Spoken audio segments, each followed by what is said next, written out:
So heat stress is a common issue all over the world during summertime in the agribusiness. But how do farmers deal with it? What kind of techniques can be used and which products can be helpful to fight heat stress? That is some of the questions that we will discuss today in this episode of Farmers Universe, a Vilofoss podcast. Please follow it on Spotify, Apple Podcasts, and stuff like that. Once again, I have the pleasure to welcome Per Theilgaard, who are a product manager at Vilofoss. Welcome to Farmers Universe once again, Per. Thank you very much, Jacob. How are you? Pleasure to be here. How are you? I'm very good, fine. Yeah. It's summer in Denmark, right? Yeah, we're close to vacations. That's good. And the temperature is so hot at the moment, and we have to talk about it from a farmer's perspective today, because we are about to talk about heat stress and what effects that has in the farm performance as well. So first of all, Per, what is heat stress? Heat stress, that is the stress that's caused by the heat. And actually, it's a combination of temperature and humidity. So the higher the temperature, the more stress there are on the animal. But the humidity is also a very important factor here, because in the summer, many places you can also have a very, very high humidity, and that can actually be much stronger than having a high heat.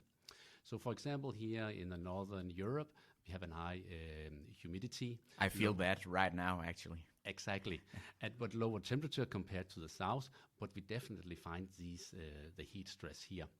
On the same time, if you go to the middle of Spain, it's warmer, but the humidity will be lower there. So in some extent they will be high because of the temperature, and then there will also be some thing in the index that will say they will be a bit lower. So it's a combination of these two. So if we talk about Denmark, because you and I live here and we know the humidity is high and the temperature is a bit lower, what is the kind of baseline where the heat stress will set in, so to speak, and will be an issue on the farms? Yeah, we can see on the production for the milking cows that here in the summer period, June, July, August, we know that the milk yield is going down, and at the same time the somatic cell count level is going up.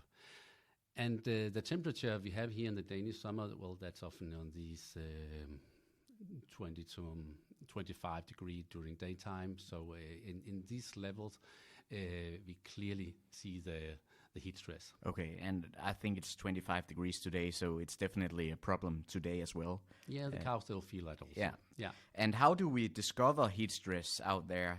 What are the so to speak, visible symptoms?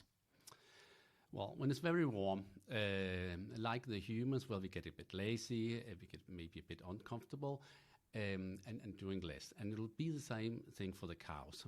They will eat less, and they will also having a lower milk yield. And again, the somatic cell count will also increase here. And why is this a common issue for cattle? It's a common issue for cattle, but it is also a common issue for many other animals. And why is that? I think in general it's for basically all animals.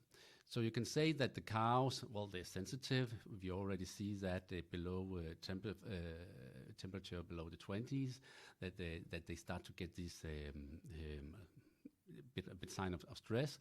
On the other hand, we can also produce milk in the desert where it's very, very warm. So on the other side, they're very robust. Yeah, also, like in Africa. In Africa, in Saudi Arabia, and other places. Okay. Why is heat stress an issue that we must fight? Why is it such a... Why is it a problem for farmers? Well, it is a problem for the farmer. Well, basically you could say that stress is unwanted because that has some negative consequences. The production is lower, and they might also more sensitive for some diseases. And it's very clearly in somatic cell count, that is a sign of stress. And production-wise, that is a problem. It has a cost when the feed intake is lower, the milk yield is lower, and you're getting more problems. So we really want to prevent this. And there's different methods you can do that. On management level, well, you can secure that a lot of air, as a good circulation of air, which can keep the temperature down. You can also do it with water sprinkling. And it's also very important that there's enough space, especially in the collecting pens before milking, but also in the area for feeding, in the bunker area. All the places it's important there's a good space and there's good air. That can definitely help the cows. It's the same with my girlfriend. She also needs a lot of space when it's hot out here. Exactly. Right? Exactly. Yeah. So you have talked a bit about it already, but how do we fight it? How do we fight heat stress? Yeah. We talked about this management thing, Yeah. but we could also go into some nutritional solutions. So we can also, for example, add some yeast or microelements, some which component can actually improve the feed efficiency, so we can get more energy out of the feed we're adding. And another place where we can work a bit with the nutrition is to keep the feed ration fresh and prevent it from degradation. Okay. And that's also, it's a very, very important aspect of it also. Because in the time period, the feed are in front of the cows. We will actually see that it starts to be degraded because the mold will start to produce heat. It will get more warm, and so it's not that palatable for the cows. And at the same time, there's a degradation of the feed component, of the energy, especially the sugar. And the reason for that is actually when you have the feed component, the silage, the grass silage, and the maize silage, when you have that stored in your bunker, it's very good preserved there because it's on an anaerobic condition and the temperature is low. But as soon as you take it out, well, then you have an aerobic condition, and at the same time you mix it with other components which have a lot of energy, especially sugar, and you might also add some water. So certainly you have actually created the perfect environment for growth of mold and underwater bacteria. And that is the thing what's causing the heat. The heat in the ration is caused by the mold converting the sugar, carbohydrate in the feed to lactic acid and heat. Okay. And do we have some products that can help preventing that? Yes, we have some products here, and well, especially the FreshFoss. Yeah. And that is a combination of some acids, for example. And what it does is it actually impair the conditions for these for the mold.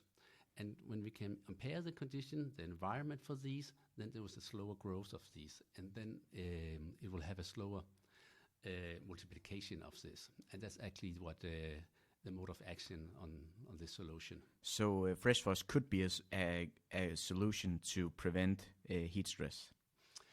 It can back up. It can be a tool. The animal. It can be a tool because the feed will be more fresh. It will be more palatable. So the cow would eat more out of it. And second, you have a lower feed degradation.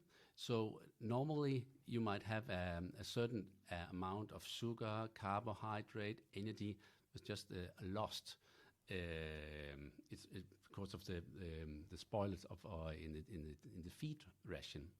So that's actually mean that the energy content, the energy percent concentration in the feed is lower than you have calculated.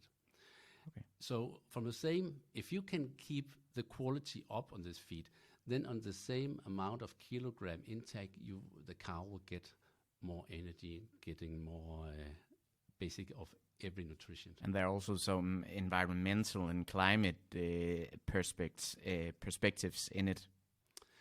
Yes, it is. Can you try to point it out a bit? Yes, there is a climate thing in this also, because we know that if we have a loss of energy in the ration, well, it have a big cost. Yeah. So if we can reduce the loss of energy, the loss of carbohydrate, the loss of protein, then it's really with about 5%. Well, actually, then the input factor is reduced about 5%. So it have a huge impact on the input for a given production. Okay. And last but not least, who should consider using FreshFoss as an tool to prevent heat stress? If you have a feed ration and you detect any heat in it, then you will get help with a product like the FreshFoss. Because if it's starting to heat, then it's very certain that you have some growth of mold, and there's a lot of energy lost in this ration. So so you can actually just take your hands, put on the leftover feed, and if there's any heat in that, well, then you could try and use some of these acids to try to prevent that. Okay. So, Per, since you have been a part of Farmers Universe in another episode, I think it would be a bit boring to ask you the 5 for Farmers questions once again. I hope that's okay. Instead, I would like to ask you a few questions about the future in agribusiness. So, first of all, what are the hot topics in Vilofoss and in the agribusiness at the moment? Well, it's a big question you raised there. I know that. The things I am involved in is especially with some solution to reduce enteric methane. So we are involved with a lot of projects actually, and one direction of that is to look into different algae, seaweed, where there are contain some component which actually are able to reduce the enteric methane production. So that's one thing. The second way for reducing methane we're working with is for a specific chemical component, what we call product X. We are not really opened up for. It's still a secret. It's still a secret. We have not opened up for that yet, but we are working very intensively with that product. And so far, we can see that we can obtain a reduction about 30% without any reduction in feed intake and milk yield. So it looked very promising. We have a lot of trials planned together with the universities.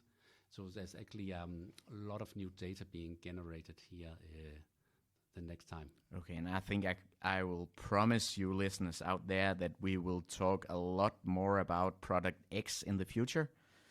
Or what, Per? Do you think that as well? I'm very sure. Okay. Yeah, I'll be happy to return here in the studio and talk about the product X. Per Theilgaard, thank you for being with us here today in Farmers Universe, and can you have a pleasant day? Thank you very much.